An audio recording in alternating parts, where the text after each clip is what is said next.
कैसे हैं आप सर? सबसे पहले कैसे हैं आप? बिल्कुल बढ़िया हूँ, फर्स्ट क्लास हूँ, बिल्कुल फर्स्ट क्लास।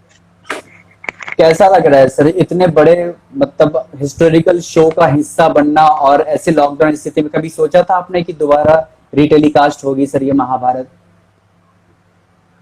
बहुत अच्छा लग रहा है। और सबसे अच्छा ये लग रहा है कि हम इस वक्त कम से कम अपने मित्रों, अपने दोस्तों और आज इंस्टाग्राम के द्वारा, आपके द्वारा, राहुल के द्वारा द फिल्मी चर्चा में अपने सभी दोस्तों और अपने सभी चाहने वालों से रूबरू होने का मौका मिल रहा है। तो बहुत अच्छा लग रहा है। It was very very nice. Sir आपके लिए कितनी बड़ी बात थी इतना बड़ा शो का हिस्सा बनना? इंस्टाग्राम बहुत बड़ा रेंज है, बहुत बड़ा। आज की तारीख में तो सोशल नेटवर्किंग इतना बड़ा हो गया है कि शायद मैं कहता हूँ टेलीविजन को भी ये थोड़े दिनों बाद बीट कर देगा। और जी इसके द्वारा हम लोगों के घर तक पहुंच सकते हैं, लोगों के दिलों तक पहुंच सकते हैं और जी। लोगों से रूबरू हो सकते हैं, लोगों से बातें कर सकते हैं। सब कुछ हो तो सकता है। अब महाभारत तो में, इंस्टाग्राम बहुत ज्यादा है। महाभारत सर कास्टिंग को लेके जी। आप कुछ हमें जानकारी दे तो, क्योंकि सबकी कास्टिंग का अजीब किस्सा रहा है। जैसे मुकेश खन्ना सर का भी इंटरव्यू किया सबका, तो सब कुछ बहुत ही कम ऐसे कलाकार थे जिन्होंने जो किरदार चाहा उनको मिला। सबके अलग अलग किस्से रहे हैं, वो चाहते थे मैं ये किरदार करूं, उनको मिली कुछ और, वो भी नहीं मिली, लास्ट में आते आते कुछ और किरदार उनको मिला। तो आपका क्या किस्सा रहा है सर द्रोणाचार्य रोल के पीछे से? मैं यही कहना चाहूंगा कि महाभारत में ये बुढ़े का कैरेक्टर, द्रोणाचार्य का कैरेक्टर मैं नहीं करना चाहता था और मैं इस कैरेक्टर को रिफ्यूज करके चला भी गया था। पहले ये कैरेक्टर जो था मुकेश खन्ना जी कर रहे थे। जी तो उस वक्त भीष्म पितामह कोई और एक्टर कर रहा था और उसने भी यही कह के छोड़ दिया था कि मैं किसी बुढ़े कैरेक्टर का रोल नहीं करूंगा। और जब उसने छोड़ दिया था तो वो एक गैप हो गया था और उस वक्त महाभारत की शूटिंग शुरू हो चुकी थी। इनिशियल स्टेज पे सारा कुछ काम चालू हो गया था। तो जब मुकेश खन्ना वहां शिफ्ट कर गए भीष्म में, तो द्रोण वाला रोल खाली हो गया था। अब बाकी जी सारी कास्टिंग हो चुकी थी, मोर और लेस सारी कास्टिंग महाभारत की हो चुकी थी और एक यही रोल जो था बचा हुआ था। और इस रोल के लिए वो बहुत ट्राई कर रहे थे, क्योंकि बड़े चोपड़ा साहब ने ये कहा कि मुझे वो एक्टर चाहिए जिसकी आंखें पैंथर की तरह हों और जिसकी लंबाई चौड़ाई बिल्कुल ऐसी काटी हो जो देखते ही लगे कि हाँ भाई, अगर कौरव पांडवों का कोई गुरु हो सकता है तो यही शख्स हो सकता है और कोई नहीं हो सकता है। और तीसरी चीज उन्होंने कहा था कि भाई उसकी आवाज में बहुत दम हो जाना चाहिए ताकि वो जब बोले तो कौरव पांडव उसकी बातों को माने, वो गुरु जैसा लगना चाहिए। तो ये सारी खूबियां जो हैं किसी एक्टर में उनको मिल नहीं रही थी। स्टेज के बहुत सारे एक्टर्स पूना, बॉम्बे, कलकत्ता, मद्रास, सभी जगह वो लोग ट्राई कर रहे थे उसके द्वारा, एनएसडी के द्वारा, सब थिएटर के द्वारा पता कर रहे थे एक्टर्स के बारे में, लेकिन कहीं उनको मिल नहीं रहा था। फिर गुफी पिंटल जी जो कास्टिंग डायरेक्टर थे उसके उस वक्त, उनका बहुत बड़ा श्रेय कहूंगा मैं इस कास्टिंग में। और उन्होंने जब मुझे कॉल किया, तो जब मुझे बुलाया ऑफिस में, तो मैं गुफी जी को ये कह के उठ गया था ऑफिस से कि सर मैं किसी बुढ़े आदमी का रोल नहीं करूंगा, क्योंकि मैं हीरो बनने आया हूं और मेरी कुछ इच्छाएं हैं। और मैंने उनसे ये रिफ्यूज करके जब चलने लगा था तो पीछे से एक आदमी भागा भाग आया, बोला आपको बड़े चोपड़ा साहब ने बुलाया है। तो मैं बड़े चोपड़ा साहब से मिलने के लिए ऊपर गया तो उन्होंने बोला कि मुझे देखते ही एकदम कहने लगे, ये देखो द्रोणाचार्य आ गया, द्रोणाचार्य आ गया। और तुरंत उन्होंने रवि चोपड़ा को बुलाया। तो रवि चोपड़ा जी ने आते ही कहा कि पापा मैं इनका स्क्रीन टेस्ट ले लूं।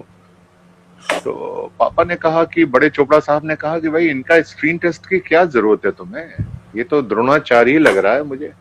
और उस वक्त मैं बहुत यंग था, मेरी उम्र भी करीब उस वक्त कोई ज्यादा नहीं थी, कुछ 24-25 साल का लड़का था मैं मात्र। और उस वक्त मैंने इतने एल्डरली 100 साल के बुजुर्ग का रोल किया था। लेकिन जब फाइनेंशियली हालत भी हम लोग के इतने अच्छे नहीं थे। हमें ये था कि भाई सर्वाइवल कैसे होगा, क्योंकि इन दोनों जो था सिर्फ सिनेमा था, सिनेमा के अलावा और कोई टेलीविजन तो था नहीं कि जिसके द्वारा हमें कुछ रोजी रोटी मिल जाती बम्बई शहर में। तो मैंने कहा चलो यार, अब थोड़े दिनों की बात है, कम से कम इससे हमारा दिनचर्या चल जाएगा। अब ये बुढ़े का रोल मिल रहा है, अब इसी को कर लो। लेकिन मैंने फिर जब वो रोल मिला तो मैंने उसको चुनौती के रूप में स्वीकार किया। मैंने कहा यार, अब चाहे कुछ भी हो जाए, ये अब चाहे बुढ़े का मिला, चाहे जो मिला है, लेकिन मैंने इस रोल को पूरी ईमानदारी से और इसको पूरी अपनी शिद्दत के साथ करना है, पूरी शिद्दत से करूंगा इस रोल को। और फिर मैंने उस रोल को पूरी शिद्दत के साथ किया।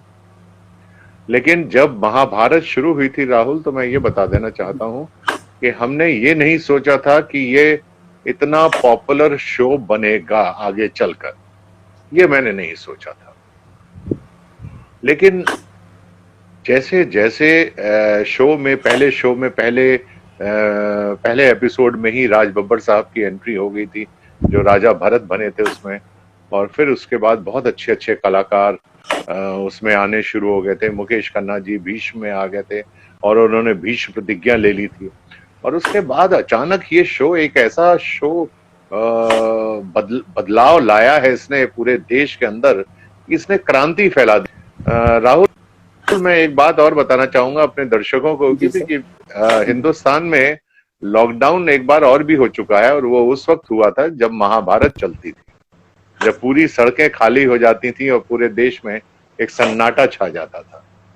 उस वक्त भी लॉकडाउन हुआ था, और आज भी एक लॉकडाउन है जब एक बार फिर लोगों को महाभारत और रामायण जैसे अपनी संस्कृति और अपनी सभ्यता वाले शो देखने को मिल रहे हैं। तो ये हम बहुत भाग्य आपको कहेंगे कि जो नई जनरेशन आ गई है 30 साल के अंदर, 1988 में महाभारत टेलीकास्ट हुआ था, और अब एक काफी बदलाव आ चुका है अब तक में और तब में।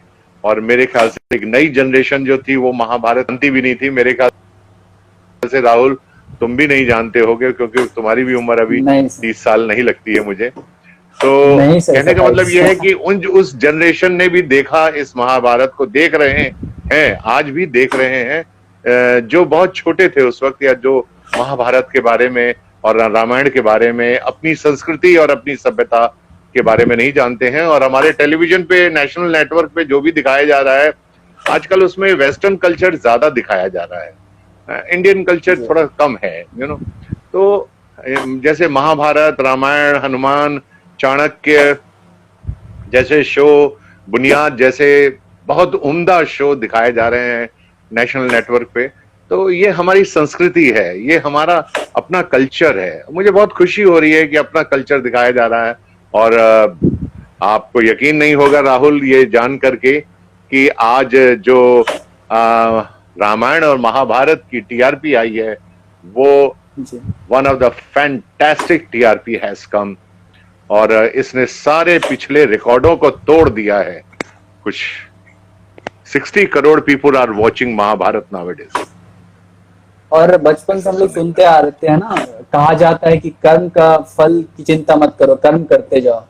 तो जो कर्म का फल उस वक्त मिला था, उससे कहीं गुना ज्यादा अब मिला है। किसी ने उम्मीद नहीं की थी कितना बड़ा फल मिलेगा कर्म का। तो हकीकत में रिस्पांस मिलता है आपके कर्मों का, आपने जो किया हुआ है। हमने सोचा नहीं था। मेरी आवाज आ रही है आप तक? जी जी जी सर, आ रही है आपकी आवाज, बिल्कुल साफ आ रही है। Yes sir. हमने कभी सोचा नहीं था कि महाभारत को इतनी पॉपुलैरिटी मिलेगी। किसी भी कलाकार ने महाभारत के जितने भी पात्र थे, चाहे वो मुकेश खन्ना हो, अर्जुन हो, पुनीत इस्सर हो, मामा शकुनी हो, तो किसी ने भी ऐसा नहीं सोचा था कि महाभारत इतने इस कैनवास पे जाएगा या ये पॉपुलैरिटी गेन करेगा। कभी सोचा नहीं था हम लोगों ने। मेहनत करते रहते थे। ये एक अच्छा शो है, बहुत बढ़िया शो है, और इसका मैं सारा सबसे बड़ा क्रेडिट यदि किसी को देना चाहूंगा तो मैं रवि चाहूंगा, जो आज हमारे बीच में नहीं है। लेकिन आज हम लोग जितने भी महाभारत के कलाकार यदि लाइमलाइट में आए हैं, तो उसका सबसे बड़ा श्रेय हमारे रवि चोपड़ा साहब को जाता है।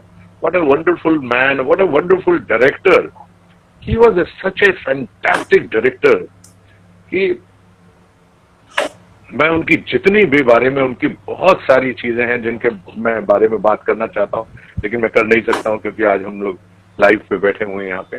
लेकिन he was one of the finest director we have ever met in my life.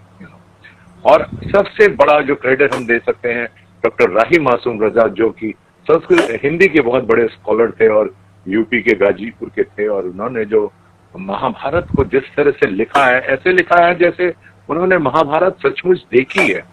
एक दिन मैंने राही साहब से पूछा, मैंने कहा राही साहब ये बताइए कि मुझे अक्सर लोग पूछते हैं कि द्रोणाचार्य ने एकलव्य का अंगूठा क्यों कटवा लिया, क्यों कटवा लिया था, बताइए मुझे इस बात का आप जवाब दीजिए। तो उन्होंने कहा कि भाई देखो, ऐसा है कि उस वक्त जो गुरु था वो सिर्फ शिक्षा देता था राजपुत्रों को, जो राजा के पुत्र होते थे, और क्षत्रियों को शिक्षा देते थे आचार्य द्रोण। और एकलव्य जिनका का ये कहना था कि एकलव्य से जब आचार्य द्रोण ने पूछा कि तुमने ये शिक्षा कहां से ग्रहण की, तुम तो इतने शार्प शूटर हो, तुम्हारा तो बाण कहीं मिस होता ही नहीं, तुम तो मतलब अर्जुन से भी अधिक तुमने ज्ञान प्राप्त है। तो उसने बोला कि जब आप शिक्षा देते थे अर्जुन को तो मैं उस शिक्षा को देखता रहता था, और आप जब उसको शिक्षा देते थे तो मैं उसको देखता रहता था, और उसी से मैंने ये शिक्षा ग्रहण की। मतलब तुमने नकल की, तुमने चोरी की। शिक्षा जो है, जैसे आजकल यूनिवर्सिटी बनी है, सरकार द्वारा मान्यता प्राप्त यूनिवर्सिटी है, जब आप उसमें यूनिवर्सिटी के एग्जाम में बैठते हैं, तब पास होते हैं, तब आपको यूनिवर्सिटी जो है आपको आपके ग्रेजुएशन होने का एक प्रमाण पत्र देती है। लेकिन कल को आप अपनी ही यूनिवर्सिटी खोल लें और बोले साहब हम भी देने लगेंगे, हमारी यूनिवर्सिटी में आओ, जो भी हमारी यूनिवर्सिटी में भी पढ़ के जाएगा उसको भी हम देंगे, तो सरकार उस चीज को कहती है ये गलत है और उसको दंडित करती है, या उसको सजा देती है कि तुम अपनी यूनिवर्सिटी कैसे खोल कर बैठ गए हो बिना सरकार द्वारा मान्यता प्राप्त। तो उसको मान्यता नहीं थी।